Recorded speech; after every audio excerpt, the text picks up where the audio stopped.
Gobernador Pambari 4 way kasayuran nga ng pirmi siyang iduhig sa impeachment proceeding. Gikas Kapitolyo, Greg Magdadaro. Live report.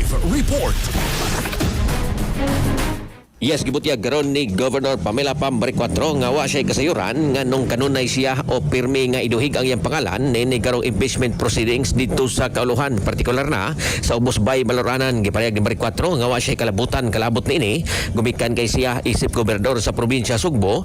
Ang iyang mandato og trabaho mao ang pagpalambo, pag-ugmad og pagpanerbisyo diri mismo sa mga Sugboanon og way labot sa mga lakang legislatura dito mismo sa kauluhan. Gipayag ni Pambari 4 ang kining mong pamahayag human nga kanunay manggawas sa social media nga siya gingong matod pa nanawag ngadto sa mga congressman, mi congratulate ngadto sa mga congressman nga mibutar pabor sa impeachment ni Vice President Sara Duterte apan gilagway kini sa gobernador nga usa kadako nga fake news gumikan kay siya sa milabay mga semana na busy sa ASEAN meetings diri mismo sa Sugbo.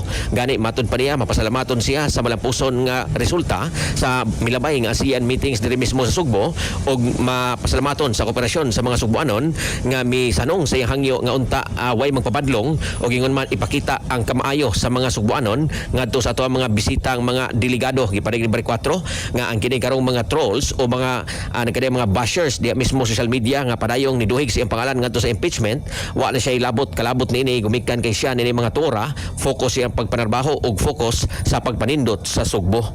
Sa ato mga katropa diha nga nagkalubog og naghanap ang pananaw inom kanunay og Vision X Plus of gel capsule gumikan kay kini kompleto sa mga phytonutrients nga mapigtar sa itong mga mata. Ano na kinilutin? Beta-carotene, vitamin A o zeaxanthin.